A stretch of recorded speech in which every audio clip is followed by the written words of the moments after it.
for the gardener in all of us. The Hampton Court Palace Flower Show 2005. Starts Sunday at 6 on BBC Two. Africa Lives on the BBC. Aged 12, Alec Weck escaped the war in Sudan and came to Britain. Now a supermodel, she goes back to her birthplace in search of her long-lost family. One Life, fashioned in Africa, Tuesday at 10:40 on BBC One.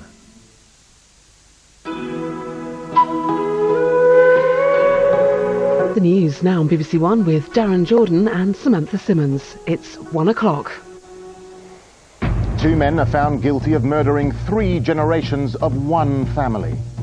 5 members of the Chohan family were killed as part of a plot to set up a drugs business.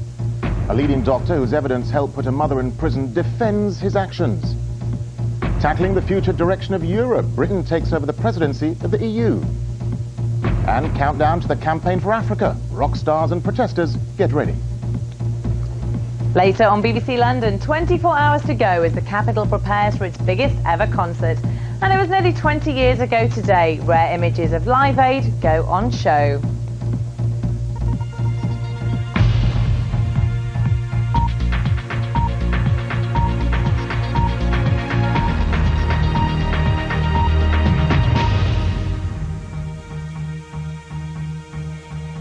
Good afternoon. 2 men have been found guilty of murdering a businessman and 3 generations of his family as part of a plot to set up an illegal drugs business. In the last few minutes, a jury at the Old Bailey convicted Kenneth Regan and William Hornsey for the killings of Armajit Chohan, his wife Nancy, his mother-in-law and 2 sons. A third man, Peter Rees, was convicted of murdering Mr. Chohan and assisting an offender. Well, our correspondent, Louisa Baldini, is at the Old Bailey now. Louisa? Well, this has been the longest ever murder trial at the Old Bailey. It started in November and the jury have been deliberating for the past 13 days. The prosecution had described these crimes as beyond belief. This is the wealthy family, 3 generations of which the jury heard were murdered in February 2003. Businessman Armajit Chohan, his 24-year-old wife Nancy, their 18-month-old son Devinder, newborn baby Ravinder, and Nancy's mother Charanjit, who was visiting from India. They were murdered because of the greed of Kenneth Regan, a career criminal and convicted heroin dealer, and his right-hand man, William Hornsey. They are cold-blooded, callous murderers, because effectively what they did, they planned this murder. They got a job at this particular company, which was a legitimate business. Having got the job, then they planned every move that they actually wanted to make, and ultimately the result was that they ended up murdering the whole family. Regan worked for Mr. Chohan at his successful freight business Seba in London. They were colleagues and they also became friends. But while Regan worked in the warehouse, he had much more ambitious plans. He plotted to take over the company and use it as a cover for importing drugs.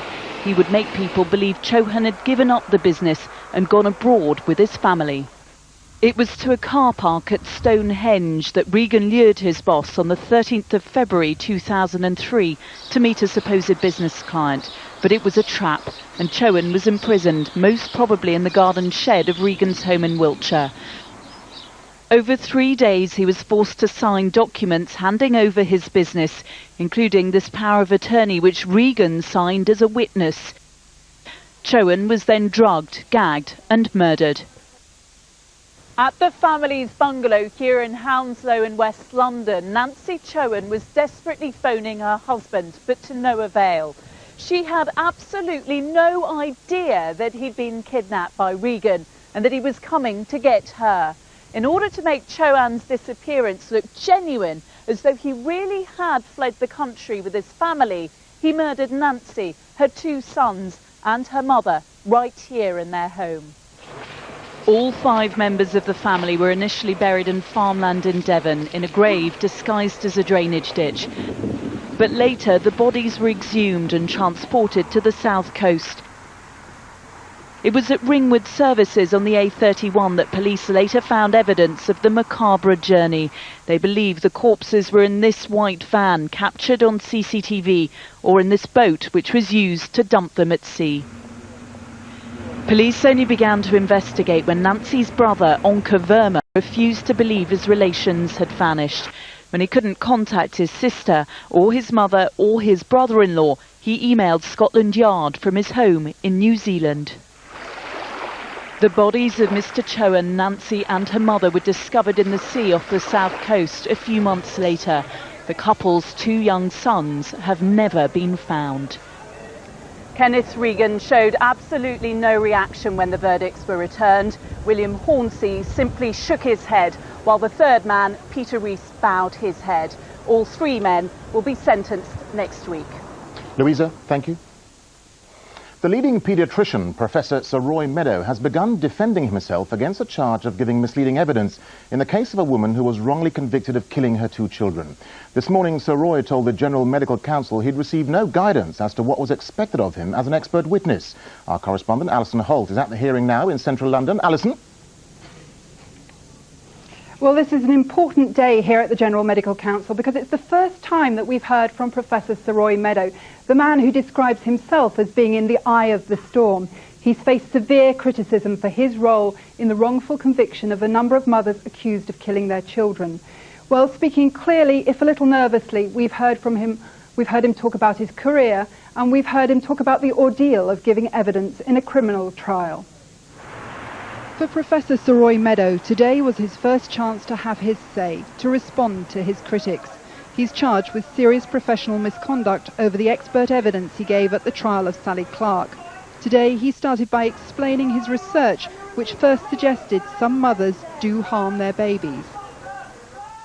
Professor Meadow told the General Medical Council there was disbelief from social workers that this sort of thing could happen, either severe fabricated illness or smothering. It was a very difficult period. He also said of doctors, "We are about as uncomfortable in a court as a lawyer would be in a hospital." Sally Clark was freed after being wrongly convicted of murdering her 2 babies.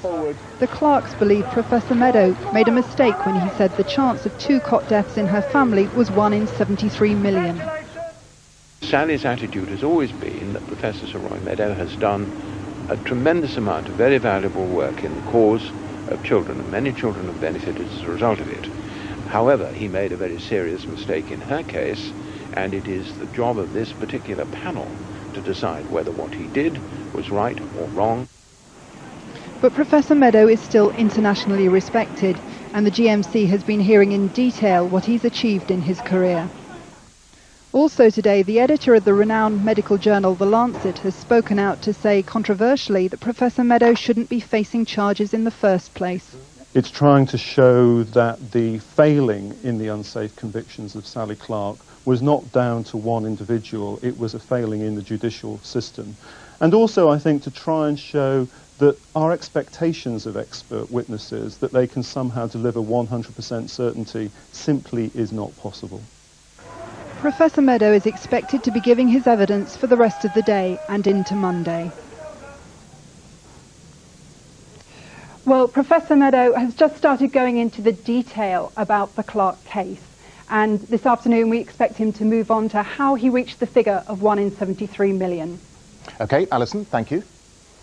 Britain has officially taken on its role as President of the European Union, with the government saying it's determined to use the next 6 months to reform the EU's budget. This morning, ministers hosted a meeting in London with members of the European Commission. Here's our political correspondent, Gitta Harry.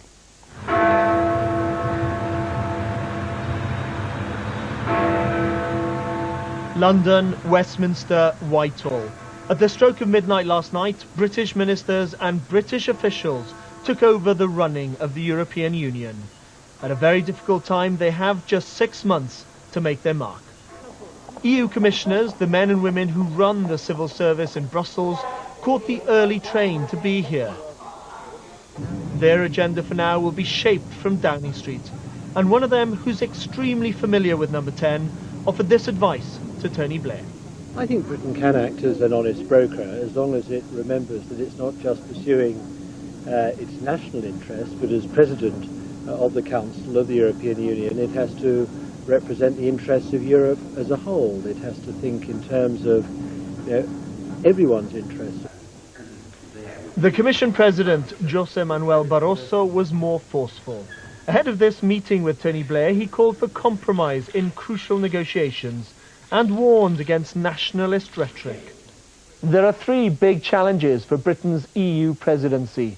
Doing a deal on the budget will be a clear priority. Ministers want to couple that with reform of the common agricultural policy.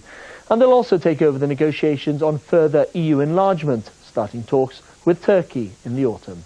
His chances of general success will require him to make more concessions than he gets from other people. He's president of the whole European Union at a time of grave crisis. The presidency has obviously a job to try and bring people together, try and get people to put their own narrow national interests in the background and look to the European interest. And I thought we might just start this morning. Tony Blair believes he's already started a wider debate about the future of Europe. That was vital after recent referendums rejected the proposed constitution. But clinching a deal will be tough. And for all the talk today, Britain could end up with little to show for its 6 months at the helm. Gita Hari, BBC News. Well, let's talk to our Europe editor, Mark Mardell, who's in Downing Street now. Mark, Britain's taking over the presidency at a very difficult time, isn't it? Yeah, it's a very difficult time, and many people blame Britain for it being difficult. There were those no votes in the French and Dutch referendums. But don't forget, only 2 weeks ago, the summit collapsed on the budget, and many people pointed the finger at Mr. Blair. President Chirac of France saying it was pathetique that this had happened. And so I think that's the big challenge for Mr. Blair. Not only can he do the nitty-gritty of getting a budget deal, but also can he overcome that political hostility? I don't think France and Germany particularly want him to succeed at the moment. And Mark, how are Tony Blair's ideas of reform being received by other member states? Well, it's interesting. You can read in the European press every day for the last week people praising Tony Blair, saying it's brilliant that somebody's taken this lead, he's got the right idea.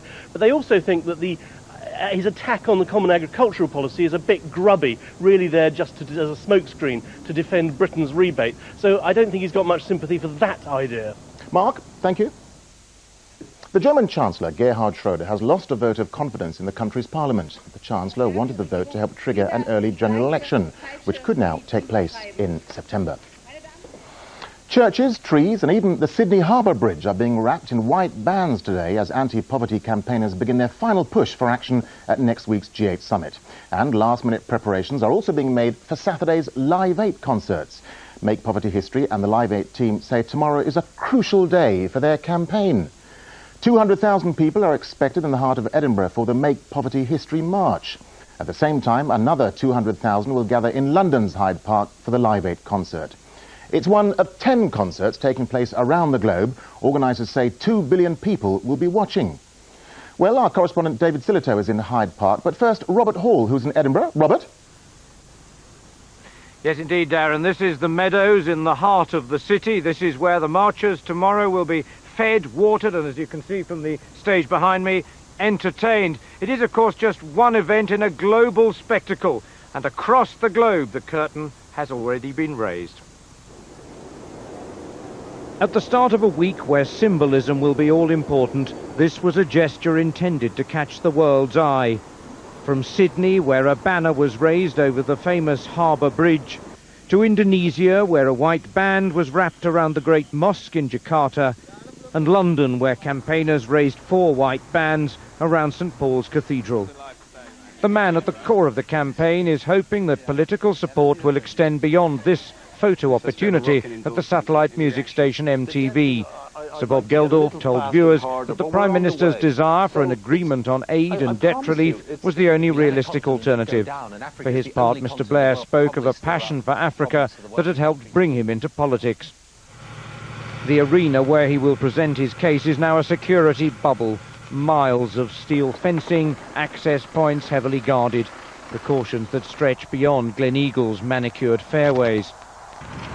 South of the Forth Bridges, Edinburgh too is witnessing